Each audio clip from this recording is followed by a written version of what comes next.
Hello, hello. I just thought I'd give a little bit more of a recap of what I'm doing here.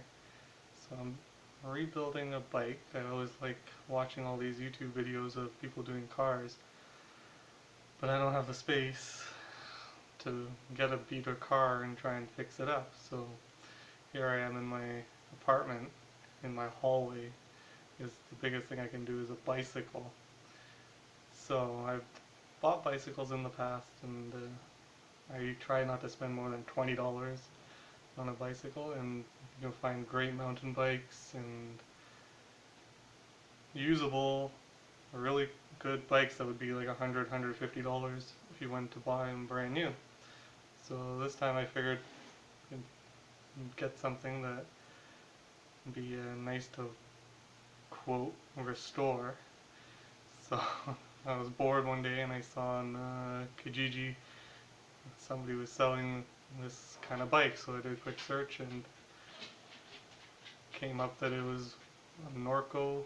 Never heard of it before, and they apparently sell for $300, $400, $500 new. So I thought, okay, that makes sense, and he was asking for a couple bucks.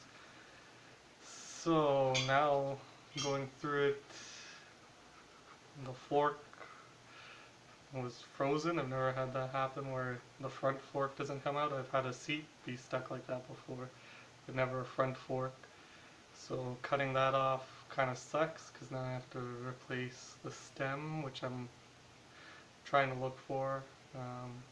The front fork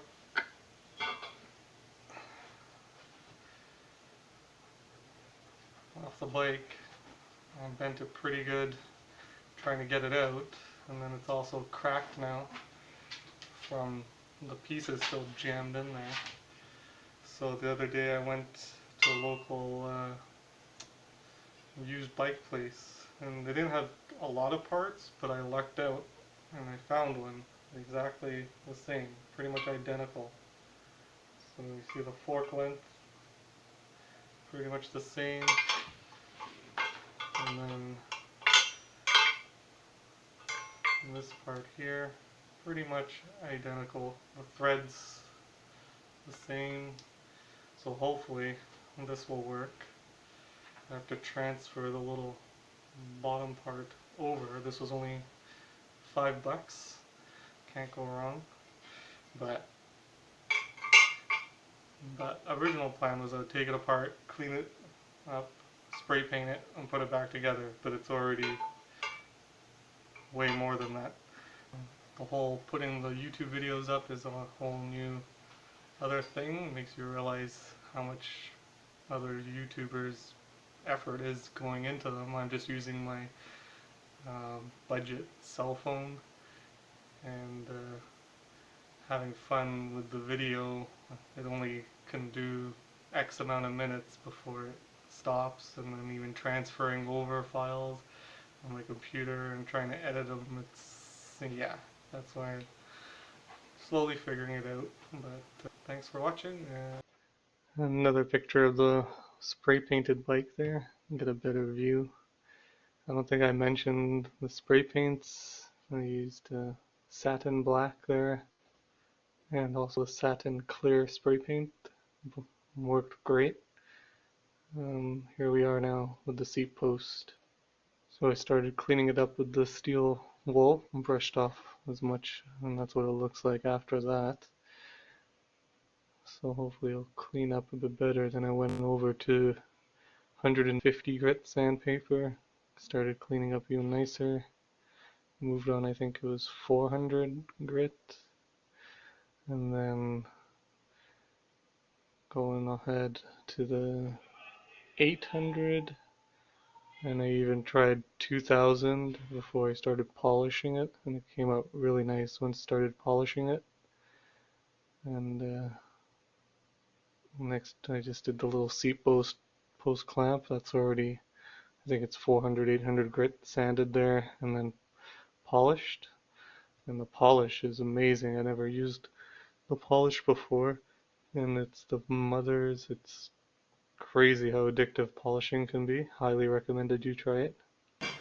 And then onwards to the project. So The idea is I'm going to remove spokes from the front rim to put them on the back rim, and then that back wheel will be good for me to start taking apart, cleaning up, polishing everything, and then putting it together. And here just the standard, taking the tube off, sticking a screwdriver under, get another screwdriver, move around, comes up, start pulling it off all the way around. There we go. And then the rest of the tube should just push right off. This bicycle had nice natural tape there to protect the spokes from the tube, or the tube from the spokes. So just pry that off.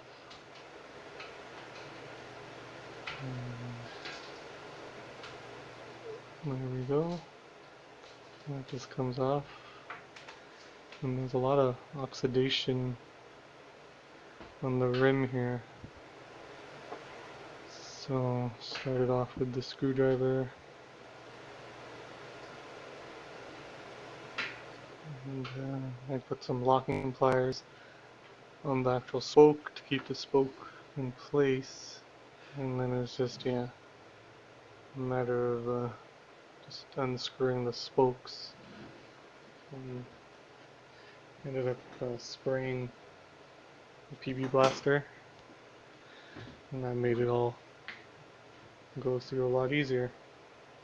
So it's just a matter of spraying, unscrewing it with the screwdriver, and removing, I think I needed 4 or 5 spokes to complete the back wheel. So when I went to put the spokes into the rear wheel, I noticed that the rim is nicely dented in there, and these are nicer heavy duty double wall rim, I think. So you can see the ridge on the inside on the right hand side is going in. This is after I already pulled the top part of the lip straightener. So I straightened that out, but the bottom part is still, I won't be able to bend that because it's just, it's like a tube almost on each side.